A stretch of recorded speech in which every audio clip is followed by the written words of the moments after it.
Hello, welcome to another episode of Under Review with me, Andy Tattersall. You'll hear from the trudge underneath that I'm out walking in the Peak District again. If you're watching the video, you'll get the view as I walk by. So this episode, Under Review, where we stop tweaking around the edges and we start to imagining what a future might look like where things work in academia. We know that there's lots of wicked problems, lots of endemic problems in academia. And we would ask the questions: what would stay, what would you start from scratch, and what would you throw into the under review bin? And joining me today is Dr Elizabeth Gadd from Loughborough University to talk about the REF, the Research Excellence Framework. She's one of the sector's leading thinkers on this topic and has been working on it for longer than most.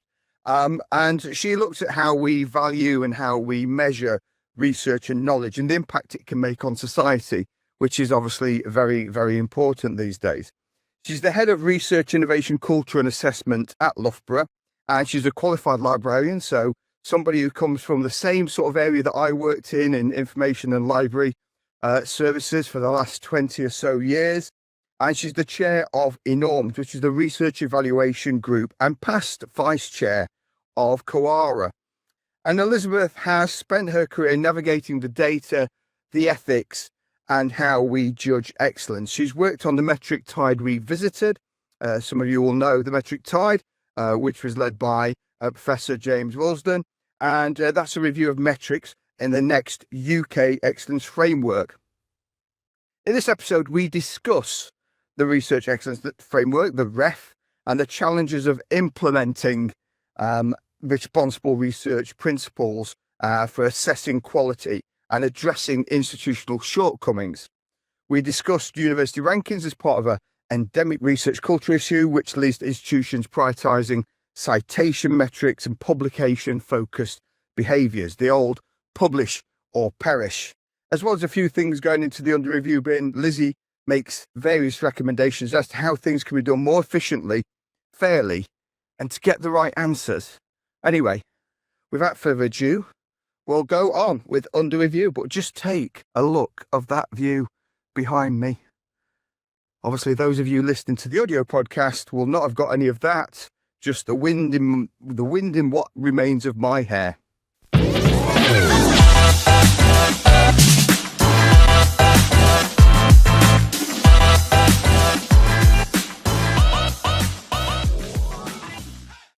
Thanks for joining me today, Lizzie. You're very welcome. Lovely to be here. So first of all, we hear a lot about the REF. It's in our bandwidth. It's drummed into every researcher's head. In terms of the UK sense, the REF, and for people who are unaware or confused by the term, can you just give a brief 101 as to what the REF is? Sure. So the REF is the Research Excellence Framework. And it's a periodic assessment of UK research performed by publicly funded research performing organisations, mainly universities. So it was last run in 2021. The next one's due to report in 2029, so they're about 7 or 8 years in between each one. And they assess these research performing organisations across 3 main dimensions. This time around, it's strategy, people and research environment, which is 20%. Our contribution to knowledge and understanding, which is 55%. And our impact and engagement, which is 25%. And the point of the exercise is to inform 3 things. Firstly, the distribution of funding in England through the quality research purposes, QR funding. It's also there to provide accountability to the taxpayer so that they know where their money is going and that there's a quality assurance process there. And thirdly, this time around, there's this view that the REF outcomes will provide an overview of the health of the research ecosystem. So it's to help those who oversee and fund research in the UK to see how are we doing? You know, what's the quality like? What is the research environments? What are they like that in which research is happening in the UK? So that's what it is. And You co-authored a piece late last year about the aspect of research culture as part of the REF. How important is it to create a research environment where people can thrive and deliver impactful work? And what do you think are the barriers that prevent that? Yeah, so, well, let me tell you a story. So in REF 2021, institutions were assessed on their research environment. So that was 15% of the overall score. And there was an Institute of Architecture, which will remain nameless, at a major UK university, that got a 4-star for its research environment. Within 3 weeks, that same institute was exposed in the national press for having a severely toxic, misogynistic research culture. They retained their 4-star rating, and they are, to this day, still being rewarded financially for that 4-star rating. But can we really say that that institute has a 4-star, a world-leading, given that 4-star means world-leading research environment, if the people that are working in that research environment are subject to such awful toxicity, harassment, bullying, and so on? So the REF spree, as it's now being called, it was going to be called People, Culture and Environment. It's now this Strategy, People and Research Environment. To my mind, it's an opportunity to put those research people and culture right at the centre of any assessment of research excellence. It's kind of saying, if you are claiming to be an excellent institution, the environment in which you're doing that research needs to be excellent. It's an integral part of excellence. It's not an input. It is an outcome. It is a part of research excellence that you're claiming to have. So, how can an institution claim it is excellent at research if it's allowing those sorts of behaviours to thrive amongst researchers?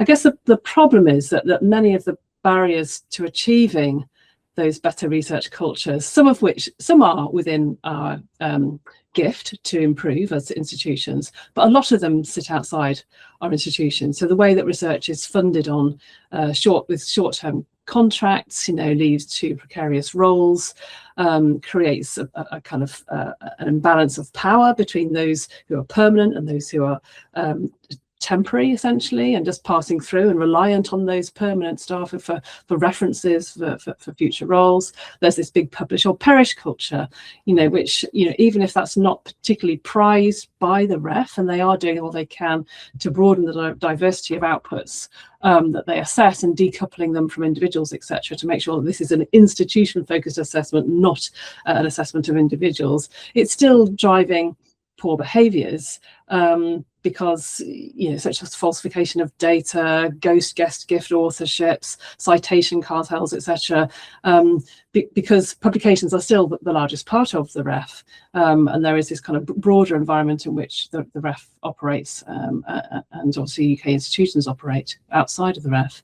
And there's also, of course, poor forms of research assessment, and that's something I've given quite a lot of my career to, such as university rankings, and I might come back to this later, which exacerbate this kind of hyper competition along citation and reputation survey lines. So all of those things are not something that individual institutions can fix, but are driving poor behaviours internally. So we can do our bit within UKHE, but globally we have these problems that can only be addressed through international collaboration, and obviously in these geopolitically turbulent times that is a challenge, but that's something that we are increasingly looking to achieve. So it sounds like a bit of a rat's nest of problems, really, all intertwined and very hard to unpick. Yes. And things that we can put in the bin. We can put that 4-star rating in the bin, do you think, if you were putting it under review? Well, that's a good challenge. So 4-star research in REF terms is world leading. That's the current rubric. 3-star is internationally excellent. Now you tell me the difference between the two. If something's world leading, it's different from being internationally excellent, because internationally recognized is 2-star and then nationally recognized is 1-star. And a former colleague once said, if you told me as a 10-year-old that in future I was going to produce nationally recognized work, I'd have been pleased as punch. But in terms of QR funding, there's absolutely no prize for nationally or internationally recognised work. It has to be internationally excellent or world leading. And of course, the likelihood this time around is that the distribution of funding across 4-star and 3-star is going to be even more extreme. So you're probably going to get a lot more for 4-star than 3-star. This time, even more than last time, which was already high. So yes, you're right. I think those rubrics need to go in the bin. We need a better way of defining quality, which doesn't refer to kind of geographical regions. And in terms of that department that received its 4-star rating for research environment, should they be, if you're in charge, part of this podcast is you get to put things into the under review bin, but you get to say, this is how it would be. If you were in charge for the day, we have a reset. Would you then make it that such awards would be rescinded? I think there's an argument for that. No, not really thought it through, but I certainly think that there's an argument that, if an award is given to an institution and subsequently it's proven that actually the allocation of that award was faulty in some way, or the premise on which they achieved it has been proven to be incorrect, then there should be some kind of appeals process, some kind of whistleblowing process, who knows, that really put some onus on institutions to maintain those ratings, or at least not kind of lose their right to them in the intervening period, I think.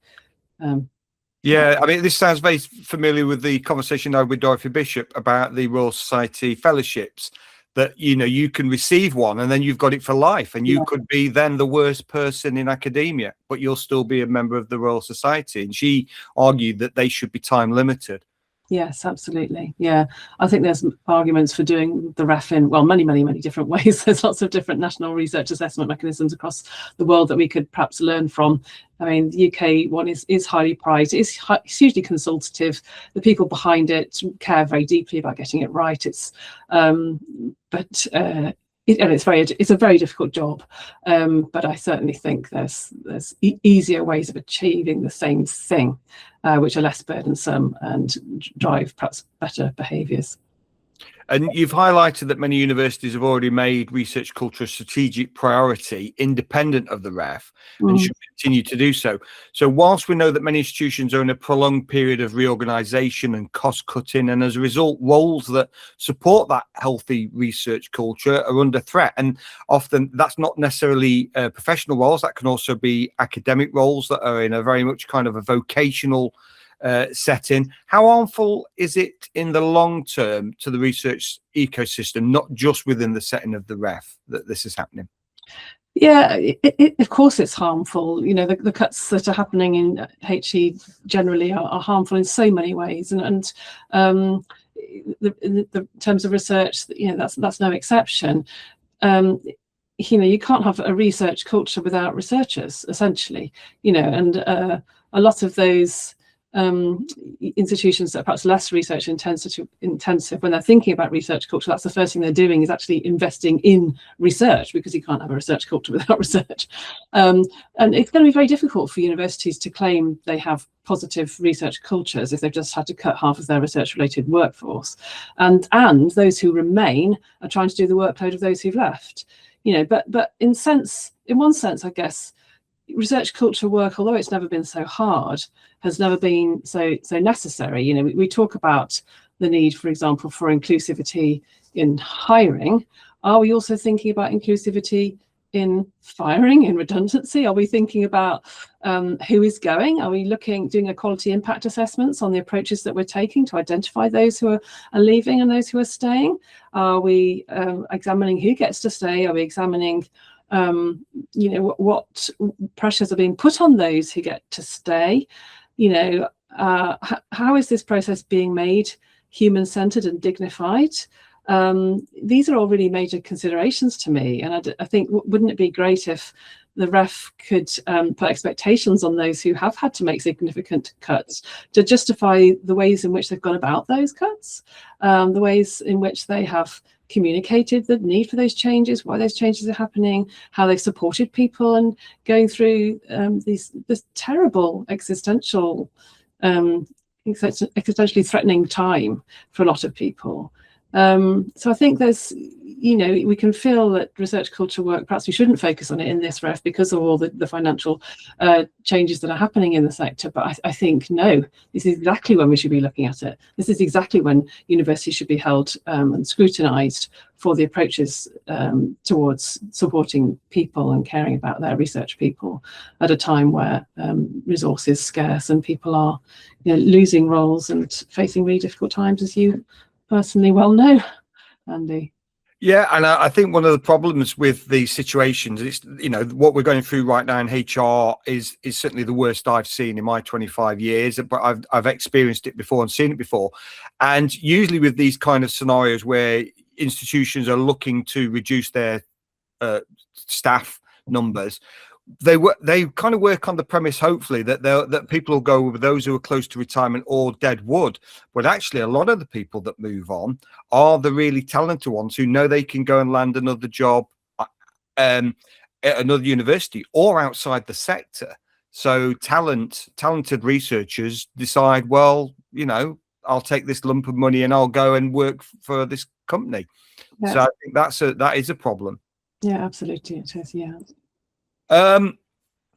With under review, so you get the opportunity to reset academia, as we've said, and whether that's in the UK or globally. So if you were tasked with building a global research ecosystem from scratch tomorrow, which metrics would exist? You talked about university rankings briefly. Which ones would end up in the under review bin? Right, rolls up sleeves. Well, I guess you might be expecting me to say things like the journal impact factor, the H index. They've had a lot of bad press, and rightly so, because they are misused. But I don't think it's that simple, and I wouldn't automatically put any single metric in the bin, I don't think. But I would put their automatic unthinking use as indicators of research or journal quality in the bin. And instead, I think I would advocate for every assessment to be designed in accordance with responsible research assessment principles, particularly a group that I lead is the INORMS Research Evaluation Group. We've developed something called the SCOPE framework for responsible research assessment. This is enabling people to actually redesign better indicators in line with those principles. So it's a step-by-step process, and it's about starting with what you actually value about the thing that you're evaluating, and not just reaching for numbers because we've got them, not just reaching for bibliometrics because they're there and they're globally available. It's what do you actually value about the thing that you're seeking to evaluate. We just don't do that piece of thinking. It's about considering the context for your assessment. So a journal impact factor, as we all know, was designed to help perhaps librarians with their journal selection processes. It ended up being used as an indicator for the quality of papers and therefore the quality of people who publish in those journals, which is a nonsense. So why you're assessing and what level of granularity you're assessing at, is it an individual, a researcher, a research group, a university, will have a bearing on what indicators are responsible, and etc. O is to explore all of your options for assessing, so obviously qualitative and quantitative. P is to probe those assessment approaches for all those unintended consequences we're now seeing, those discriminatory effects that are surfacing. And then E is to evaluate your evaluation, because so often a lot of the mechanisms we're using to assess were put in place 20, 50 years ago. We just haven't looked at them since because we just think they're still working, and they're not. So I think that's... So I've talked about what I wouldn't necessarily put something in the bin, but I would make a demand on the sector that all assessments were designed with those sorts of principles in mind. I think the other thing that I would put in the bin, and this is perhaps something that we're seeing more in response to research assessment reform is that we're saying, well, actually, we don't want to just narrowly value these small things now, publications and citations and money. We want to value a broader range of things, equity and diversity and openness and research integrity and all these other things, which we quite rightly should care about. But I suppose the question that I've been asking in my career is, yes, we value them. Do we always need to assess them? You know, and I think what we're starting to see is perhaps some more performative evaluations of what I call hygiene factors in research, open research, research integrity. These things need to be basic standards, basic expectations of our research community, for which there are consequences if they're not achieved. If the standards aren't met, there'll be a consequence to that, absolutely. But not things we want to make competitive.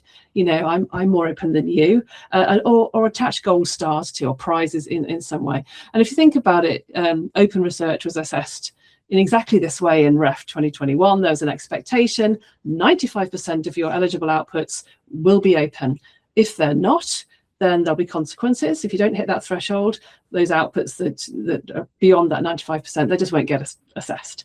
But there was no grade point average for openness. There was no boasting rights around openness. And I think that is something we need to just protect, because otherwise we're going to end up with a hell of a lot more assessment, and there's already too much.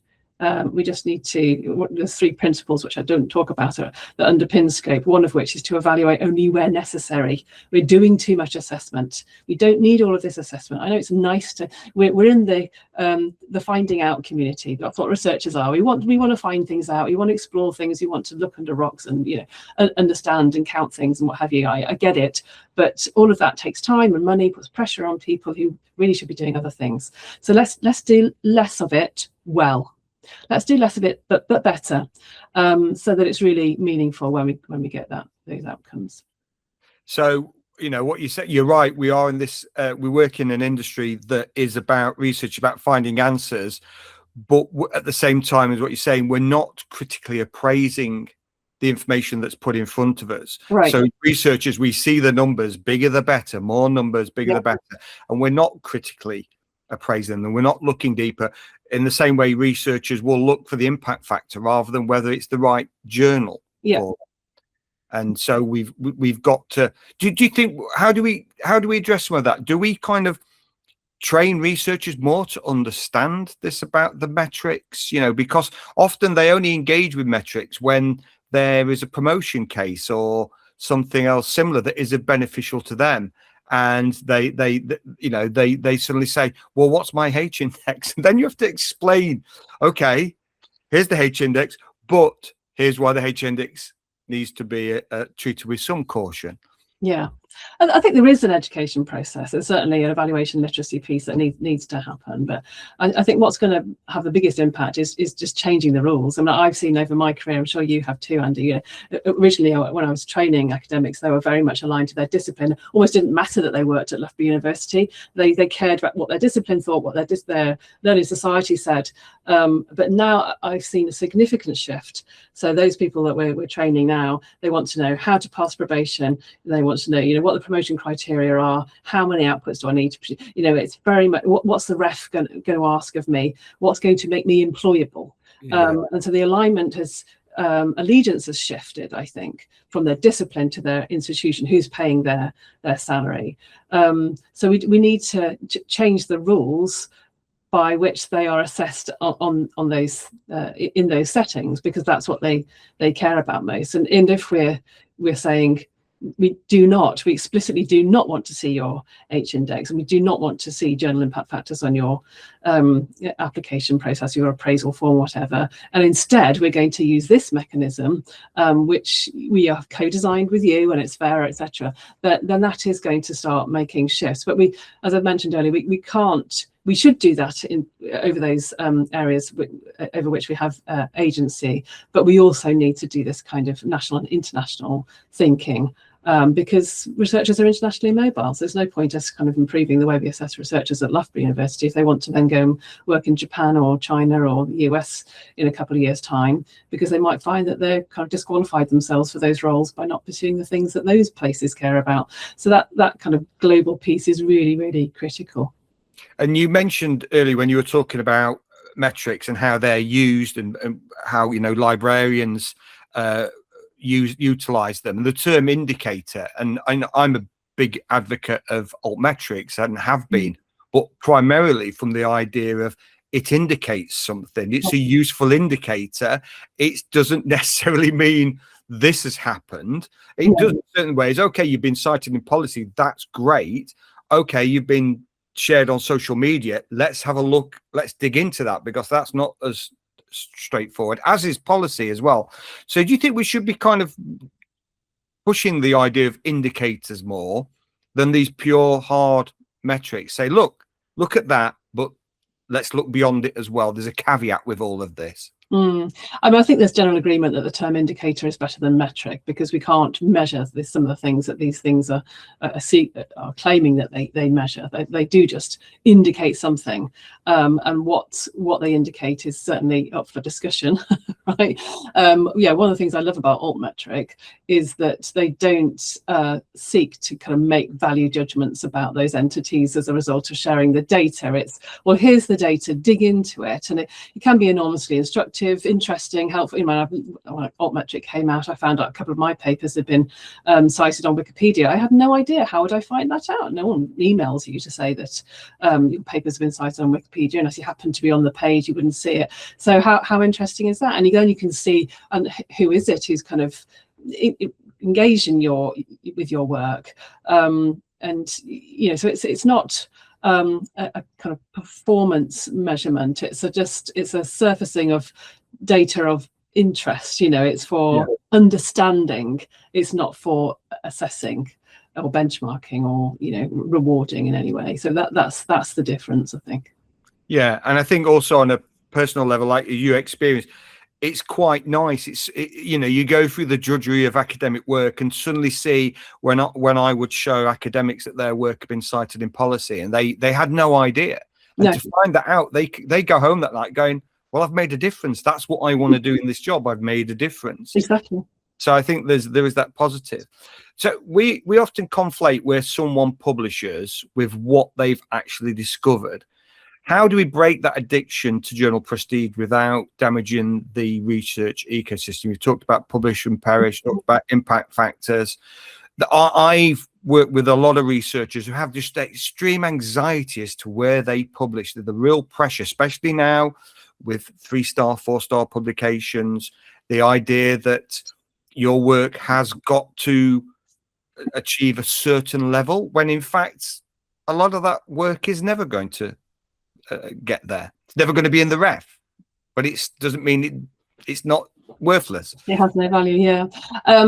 I think this is a fairly easy fix, actually, and to my mind, the only way to fix this is by following the money. And if research funders established or commissioned open research platforms like Gates Open Research, Wellcome Open Research Platform, Open Research Europe, and because those already exist, they need to insist that those who receive their funding publish on those platforms, which, given that research funding is so scarce and people are desperate to get it, and getting that funding is an indicator of prestige in and of itself, should be fairly easy to do. I don't think many researchers would say, oh, I'm not applying for that £5 million grant if you're making me publish my research on that platform, but some of which have got particularly a fairly good standing anyway in the community, and even have journal impact factors that really care about it.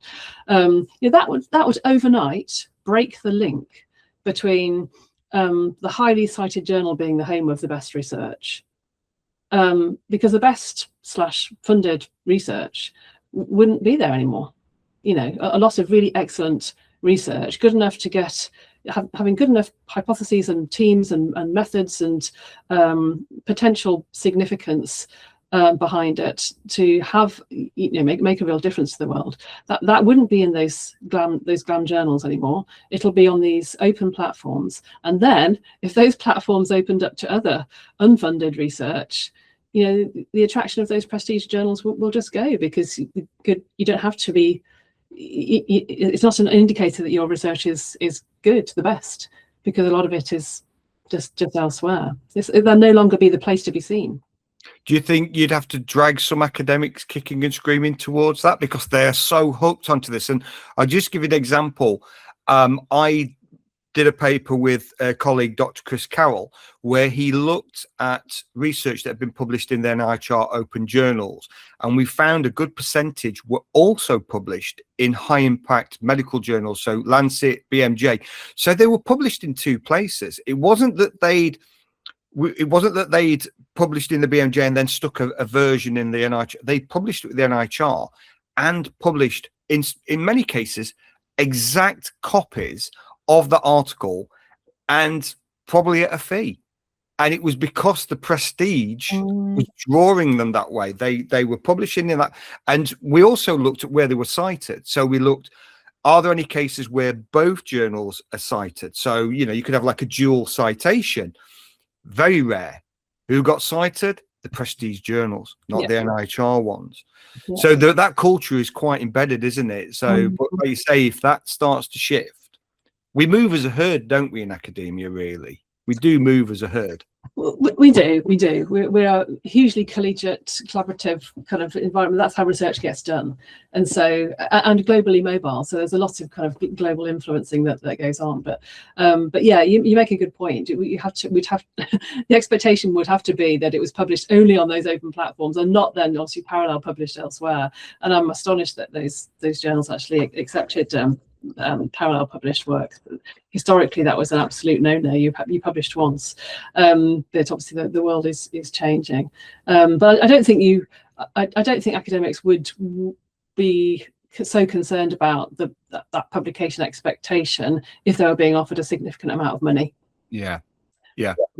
Which is increasingly important, isn't it? Well, yeah. Fewer pots of money, and certainly academics being pushed to chase larger pots of money. So there is a kind of a pressure and a fight over resources. What do you think is the wickedest part of the research culture problem that we need to stop trying to fix and start all over again? Is this something that we've been trying to fix, and we just need to go right? We need to go back to scratch. Is that one that you've just talked about? Is that the one that you would do, or is there something else? Well, that for sure would be up there. It has to be. But I think we're increasingly recognizing that there's a big movement towards scholarly communication reform. The pressure for diamond, open access publishing and all the rest of it, which is great and really important.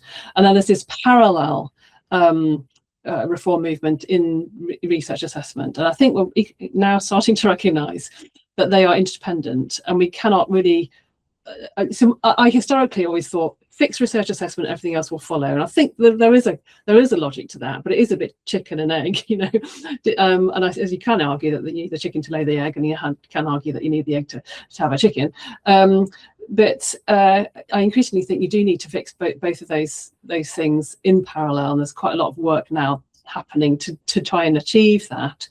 But I suppose the thing that's occupied a lot of my thinking career, and something I've been seeking to get to the top of folks' agendas, and it is going to, you talked about the term wickedest. This is a really wicked problem, and that is the problem of university rankings. I made reference to it earlier, because they are currently the only mechanism that we have to compare institutions on the global stage. There's no alternative. We've got national research assessment exercises, but we have no international research assessment exercise. We only have university rankings. There's bits of data from OECD and UN around university tertiary education, but it's really high level and doesn't talk about research performance. But of course, the rankings are terrible. They are untrue. They are unfair, they are unhelpful, they're developed by unappointed, unaccountable, commercial, third-party agencies, and the whole sector is outsourcing their values, their missions to these agencies as they scramble to climb these meaningless tables, whilst admitting in private that they're bullshit, to use a technical term. Driving people into the arms of citation metrics, because obviously citation data is the only kind of international globally comparable data source we have on university performance, really, despite all of the problems. But those, we know citation metrics and the kind of focus on publication is driving all sorts of other poor behaviours, the things we've talked about earlier, retractions and falsification of data, p-hacking, etc., etc. But because so many actors rely on them, because there is no alternative, including the UK government, of course, which uses the global rankings to identify who should have access to their high potential individual visas. So you can get a high potential individual visa if you attended a university which appears in the top 50 of two of these big three university rankings automatically, which excludes huge parts of the world, by the way. So if you are in Africa or Latin America, you cannot be a high potential individual, sorry, because your institutions don't fall in those rankings. Because so many actors rely on them, it is incredibly difficult to understand at which access point to try and undermine them. And of course, they're hugely wealthy. They run these international summits. People go to them every year in order to get visibility. They can't afford to speak out against them, because then, them or their country, their institution might fall down the table. Some governments are literally getting into bed with, not literally, getting into bed with, proverbially with these agencies. Governments are giving them a lot of money to help to ensure that their education system moves up the tables, which is, of course, a huge conflict of interest. So that is something that I would throw in the bin, and just stop trying to fix it and get rid of it. We can't do that, obviously, unfortunately, and that's why. So something else that the INORMS Research Evaluation Group has developed is an initiative called More Than Our Rank, which is an opportunity for universities to say out loud, there is more to our institution than is captured by the global university rankings, and they can describe in a qualitative way, remember words, what the sorts of things that they're doing, their achievements, their activities, their ambitions, which aren't captured by the rankings, but that provide a much more nuanced picture of what the university does. But it doesn't require universities to hate the rankings, withdraw from the rankings, boycott the rankings. You can love your rank and still be more than your rank. And in fact, many ranking agencies will kind of admit and have actually used the expression that they recognise that universities are more than their rank. But of course, still sell their tables and the data that underpins them. So there's that, which is a qualitative approach to university assessment. But we do need better data from independent sources. I think that would be the one thing that would really kind of move the dial on university rankings. It's a huge anxiety-inducing exercise, isn't it, for large parts of the institution? A lot of staff on campus probably don't pay it much heed, but that when a university's moved up a couple of places, they shout from the rooftops, and if they suddenly drop out the top 100, an email goes around to say nobody say anything, there's no communications, and you get this thing. I learned something when I was a journalism student, that all news is local. So you can put your own positive spin on something. So you'll see a university will say, we're fourth in the West Midlands for this, and there's like 4 universities. So that everybody tries to put that positive spin on it. Am I right in thinking there's a couple of universities that have stepped away? Was there one in Belgium that have stepped away from the rankings, said that they're not playing with this anymore? Yeah, the number of universities have moved away from the Times Higher, where they require you to actually submit data. So Utrecht, Sorbonne University in France, Zurich, there's a number in Europe. Globally, there's a number of institutions that have pulled out, India, South Korea, and so on. So there are pockets of resistance. Of course, some of the rankings, they don't need you to engage with them, they'll rank you anyway. So you could pull out of the Times Higher, but still be assessed by the QS and still kind of get the plaudits. But it's making a statement, and I think that is important. They should be applauded for that, because many of them aren't. Many institutions, as we know, don't feel they can do that and aren't kind of challenging them. I presume none of those were in the top 100, so... No, some of them were certainly near the top. Right. Turkish might have been in the top 100. So one was certainly near the top. Zurich, were, so these are. So that's quite bold statements then, really. For that, I mean, it's a bold statement anyway. But if you're in that top 100, that's a brave decision for someone to come to the table in that organisation, say, "I think we should do this." Put that case across to the leadership. It is and it isn't. I mean, it is. I don't want to detract from them doing that. I think No, absolutely not. And we needed to have institutions in the top 100 doing it. But, the research has shown that it's those institutions right at the top of the tables and those who are not even in the tables that are less affected by a movement in the rankings. So, in the US, they have the US News and World Report ranking, and they have subject rankings, which are very powerful. And Harvard and MIT and Princeton and Yale, I think was the other one, they all withdrew from the medical ranking. But of course, it really made no difference whatsoever to their kind of bottom line, because institutions, people still wanted to go and study in those institutions. It was just a kind of statement, and rightly so, about some of the ways that data was calculated and the sorts of perverse behaviours that it was driving in institutions.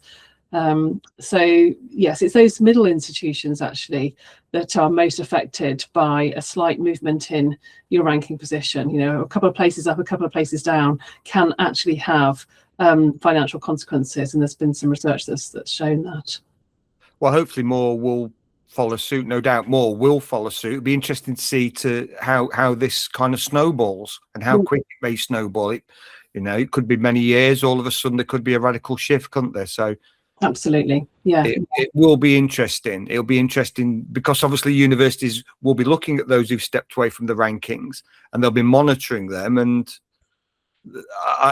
they'll be doing their own kind of inside, working groups and reports into the pros and cons of doing this, and hopefully others will follow suit. Well, they should do. And something I've argued recently in a piece in Nature is that, sorry, that wasn't a name drop. I'm just saying that's where it was actually published. I was invited to go. It's not a peer-reviewed paper, like she says, backtracking quickly. It was an invited essay. But the point I was making was that, UK and Europe as a whole are falling in the rankings because, lack of investment, various other situations affecting us globally. And so, we're working harder to kind of stay static, whereas BRICS countries are, as a whole, moving up. They're doing better. Well, not all of them, but certainly China is doing significantly better in those rankings. So if we really believe as a sector that the rankings methodologies are poor, and no one can argue that they're not, then we need to speak out now, because we are as a collective of universities falling because other institutions are investing more in those behaviours that will drive you up. And at some point, it will just look like sour grapes if we say these things. So if we really believe that this is true, that they're not a helpful way of assessing university performance, which, as I say, you can't argue that they are, we need to say that now and start investing in better ways of doing this now, fairer ways of doing it now, so that we can actually have a proper set of data around university performance, rather than these kind of commercially driven ones that really are only lining the pockets of private investors. Yeah, no, absolutely. You're absolutely right. Say it would look like sour grapes. It would, in the same way when you have, professors winning Nobel prizes, etc., and saying, right, you shouldn't publish in Nature and sell, and everyone says, yeah, but that's how you got your Nobel Prize, so you can't tell us that. So you're absolutely right that the timing is imperative, because I'd imagine a lot of these developing countries, of which they're coming up through merit, but also coming up through gaming and doing all the bad habits that we've built up over the years, and they're exploding in those particular areas of ways of working which are not helpful for them. Yeah, exactly that. Do you ever envisage a wholesale move away from quantitative metrics and one towards wholly expert judgment, or have we just gone too far away from that due to the demands of time and effort? We know that humans are biased, so how do we build a fairer system that doesn't replace bad numbers with old boys club's opinions? It's a really important question, this, and there's a lot of kind of anti-metric feeling and not enough admission that peer review is also problematic. Qualitative forms of assessment are also problematic, you know, and I'm not anti-metrics, actually. I do think there is a place for data, for indicators. You know, I don't think it's either feasible or desirable to eradicate them from our lives. A really good example is the publication of gender pay gap data in the UK. There's no there's a requirement to do it. There's no actual consequence to your performance, but if you look at the data over time, it is improving. In every institution, pretty much, it's improving, because just the making available of that data for scrutiny is enough to change behaviours. People are having to you know, explain it internally, to think about it, and they want to recognise that that it needs to change, and are making those changes. There's no ranking, there's no gold stars, there's no this, that, you know, although people do come look at the data and see where they are. But so I think the making available of data and indicators can be enormously powerful. We don't need to use it in any assessment, but you know, I suppose I'd come back to the scope framework, really, that, you know, what we can talk about the values and the virtues of metrics versus peer review, but we really need to contextualize that. Or what are we actually talking about? Are we talking about assessing researchers or universities, countries, you know, and are we thinking about, is this just to understand what's happening? Is this to kind of offer some kind of reward here? And then knowing that, what are our options? Is peer review the best? And I usually say, you know, peer review plus, you know, qualitative plus quantitative will give us the best chance of getting a decent answer to our question. But I think, you know, the other thing that we don't often acknowledge is that often there is no right answer to our questions. You know, often there's no perfect form of research assessment. And I think with the research assessment reform movement has perhaps sending a signal that we know that's the wrong way of doing it. So therefore, we need to do it right, and there is a right way. And if we think hard enough and work hard enough, we'll be able to get to that right way of doing it and the right answers as a consequence. But you know, often there are no right answers to our questions. That's not to say we shouldn't explore those questions, seek to understand what's happening, and we do have to make decisions. We have to choose somebody for a job. We have to choose who gets the grant funding. We have to make those decisions, but on another day you might make a different decision, you know, and we have to recognize and be honest about that, you know, that there's no perfect solution to this tricky problem. And the ecosystem is evolving all the time anyway. So 5 years down the line, we could be looking at a very different system. We could even be looking at a very different political system, I suppose, as well, which all has implications. Yeah. So we have to be just more realistic about what we can do here. Yes. What about AI? Because obviously AI is encroaching into every aspect of academia. And you recently co-authored a preprint where you explored ChatGPT's ability to evaluate research from REF 2021. How reliable is AI in terms of matching human ability to write about the value of research environment? Yeah, so this was a piece looking at the assessment of environment statements in REF 2021.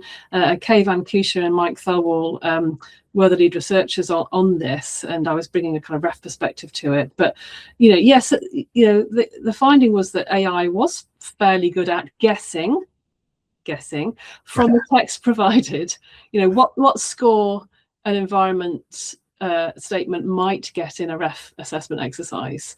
It wasn't perfect, you know, it wasn't a 0.99. We're talking about 0.7-ish, you know, which is some medics would say absolutely not good enough. Social scientists would say is marvelous, you know, but it's not perfect. It couldn't completely replicate what a human assessor agreed upon in terms of what was a good, an excellent, or a middling research environment. So it offers, I think, another lens through which we can seek to understand quality broadly defined. I think the best thing that I've read on the role of AI in research to date was something that came out just a couple of days ago, actually, and it was written partly by my Vice-Chancellor, so I feel a bit like I'll suck up saying it, but and the PVCR at Imperial, and they were talking about the fact that large language models and humans interact most usefully as peer reviewers of each other's contributions, so that we shouldn't be outsourcing our assessments to a large language model, but we should be kind of consulting, engaging with that large language model to try and understand perhaps what things that we each don't understand. we each have I say each, giving it, personifying it, but it's humans and large language models will have a view on something that will differ and will be informed by different experience and expertise. And I think we should be using both of those things to get to perhaps a more rounded, a better assessment of something. I think it can be used in that way. They say, that the value of large language models in research is not in the answers they give, but in how they're used to support critical thought. And I think that's the key here. Let's use them to support our own critical thought as humans. And they talk about how good prompt design can become an extension of research rather than a shortcut. I think that's the way forward with AI. I don't think we should be kind of campaigning against it, closing our eyes to it. I think we do need to kind of explore the extent to which it can actually help us make better decisions, accept that our decisions, sometimes it's a bit like metrics. Metrics were always poo-pooed because they couldn't replicate peer review. Yeah. Who's to say peer review is right? Yeah. It's just a different perspective on something. And I think we need to open our eyes to all of those perspectives, understand them, critically challenge them, and hopefully it'll help us come to a better judgment about something. But that's my current thought on it. It has to be in a couple of weeks I might think differently, because it's just AI is evolving all the time. Our understanding of it and its possibilities therefore has to adjust all the time, and so I wouldn't want to be kind of pinned down as this is my permanent view, but this is the way I'm currently thinking about it. Yeah, and I think you're right. It comes back to the same thing with metrics, about the critical review, the critical appraisal of it, and understanding the literacy. I saw a post from someone the other day on LinkedIn talking about the importance of training AI literacy, and we hear from the government about the importance. But the problem here is we've got to teach people information literacy first, because you've got to understand what it is you're actually looking at first and foremost, isn't it? And the worry is that academics are probably using AI to do peer review because they don't understand the paper they've been sent to review, and they should have at least the knowledge to say, I don't know this, I'm not the right reviewer. And that could cause all kinds of problems down the line. In terms of the ref, we know it's a huge piece of work, and AI does bring the promise of helping with such big workloads. And I think that's one of the things that could be really good, but it's a problem, isn't it? Because do we want more systematic reviews, or do we just want better systematic reviews? Being one example, and AI could just generate an awful lot of systematic reviews that aren't particularly helpful. Do you worry that we might see this as an easy fix, as an ecosystem, become too reliant on large language models to deal with what we might feel is a massive administrative burden? We could end up with a situation where AI is reviewing statements written by AI based on research that's been written by AI, and actually we've all stepped away and we're not doing any of it, and we just don't know it's poor quality. So what do you think about the issue of it, that we might take this as an easy fix? Because that's how it's often being sold, isn't it, to researchers? This is going to help your life. You've got a heavy workload, you are struggling with this workload, AI is going to allow you to do all of this and publish more. Yeah, I do believe there is a legitimate role for AI to support the drafting of any text, including ref submissions. It's the organizing of words on a page to represent the reality in the world, and that this takes human knowledge to humanly prompt an AI to put some words in order for hopefully another human to to read and ultimately score. So I think but it's that kind of, that the human needs to be central to it. And I think in terms of assessment, we can, perhaps AIs can generate, replicate scores that humans could make to an extent. But the point of peer review is that a peer has reviewed your work, not that the machine has reviewed your work. There's something about being seen by another human, being valued by another human, that kind of I see you thing. I see you, I relate to you, I connect with you, I understand your work, I've engaged with your work. That is really important. And I think the arrival of AI is sending us back to the drawing board in so many domains as to what it is we actually value, what we actually here for, what is the point of actually doing research, what is the point of having humans involved in that research, what's the point of having humans involved in the writing of it and the reviewing of it, what is added there. And I think we really need to understand that a lot better, or we will lose it, because AIs don't have flesh and blood. They will never be born. They will never have human experience. They don't exist in the world, independently yet. So there is still need for humans to interface with them, and engage with them and work with them, in order to kind of ultimately to make the world a better place for humans, if that's ultimately our goal. So I think it's been a really interesting time for us, I think, as humanity, but also obviously in our own domains of expertise, to try and understand what it means to be human in this space, which is really interesting, I think. Yeah, it does. It offers a lot of existential questions for us right now.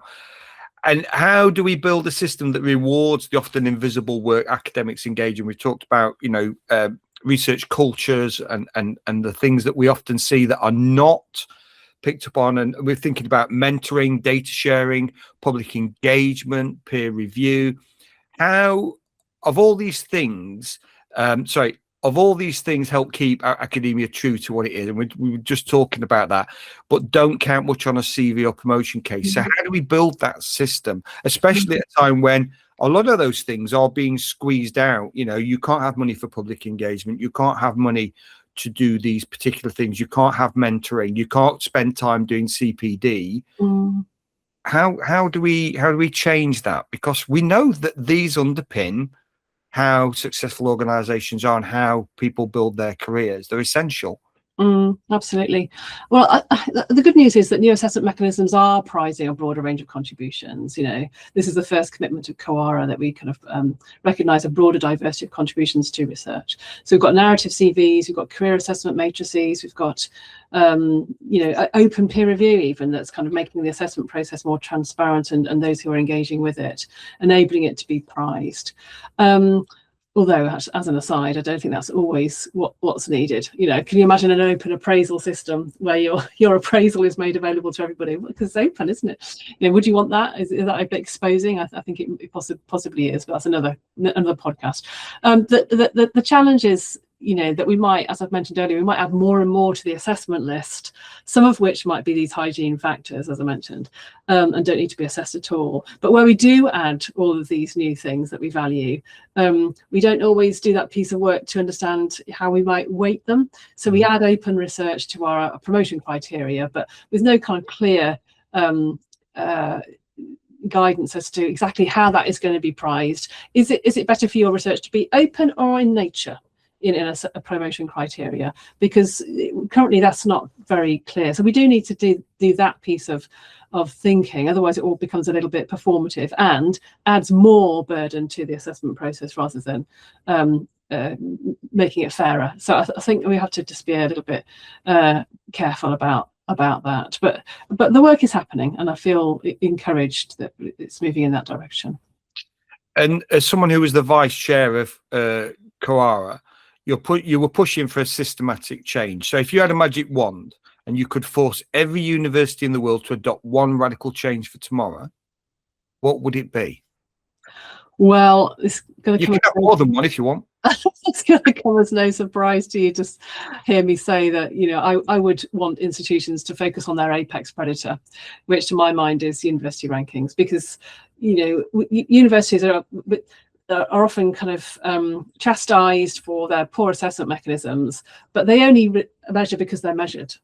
They measure based on publications and citations because they themselves are measured by publications and citations, by the rankings essentially, and funders and governments and everyone else in between. But those at the top, those are, as I say, the ones responsible for global higher education assessment are these, you know, commercial agencies. And so I would ask all global universities to sign up to the More Than Our Rank initiative, because I think it's going to cost them nothing. It's entirely risk-free, to kind of say out loud, you know, the rankings are the rankings. We might love them, we might hate them, but we are more than our rank. And just to say it out loud will perhaps send a signal to governments, to other actors, to students who use them to decide where to study, to academics who use them to decide where to work, that there is a lot more to a university and to the research element within that university than is captured by these single numbers. So I think that's the ones that I would waive, Andy. Yeah, absolutely. And as you say, you gave that example of that one department that got a rating, and we know that some institutions have got some real problems in particular areas that portray a certain image that the people on the ground would say is a little different to that. So I think there's definitely. Is there anything else that would go into the under review bin? Now's your opportunity. Any little elements of academia, anything you think, you know, it can go in the bin for review, and it can go in the bin forever. You know, you could take things out of the bin later on, but is there anything that would go in? The other thing that is completely unrelated to anything I've said, but that really niggles away at me, is closed networks, particularly kind of professional services related networks, you know, those for research libraries and those for research professionals, etc., that govern their own membership and have no clear terms of reference, no clear route in, and often have significant lobbying power, actually, when it comes to policy change across the sector. Obviously, you've got the Russell Group, you've got, you know, mission groups, you've got regional groups, but there are a few groups, and I particularly noticed this when I moved to work at the University of Glasgow for a year. There was a number of groups I didn't even know existed before I went to Glasgow, research-related groups, which you know, shared expertise, lobbied, you know, ref leadership, other kind of forms of research leadership across the UK and beyond, and had the ear of those organisations that others just didn't have access to, or perhaps didn't even know existed. So I would throw all of that in the bin. And I would like to do actually a piece of work that tries to understand how we are all connected as institutions, and who has. Because I think you'll find that a small number of institutions have significant connections, and then there's a larger group of institutions that have very few connections. They're very less well networked, and that kind of social capital, I think, is not talked about a lot. We talk about financial capital. We know who the wealthy institutions are, but we don't talk about that networking capacity, that who's heard, who's well connected, who has influence, who can lobby. I think that's all very hidden at the moment, and I think it's not doing a lot for our research culture. I'd like to expose that, or maybe bin it. Just bin it. Silos don't help anybody, do they? And the power wielded by one or two people in a group is hugely problematic. I know the best people I've worked with are the ones that want to get out, share. They don't hide things. They're not necessarily protective. As long as there's acknowledgement. I think if you've got ideas, I believe if you've got ideas and you've got innovations and you think this is great, and you hide it away because you want to own it, that's a real problem. And I think share, as long as you attribute, as long as you're recognized for what you do, then that's beneficial. So we'll bin that. That's gone. Great. Thanks, Andy. Well, thank you so much. It's been a pleasure talking to you. I've learned a lot. That's as I do following you on social media, and it's great to meet you online at least. I don't know if we've ever met in person. We may do one day, but I want to thank you for your time. It's been a fascinating talk. That's been very cathartic. Thanks so much, Andy, for the opportunity.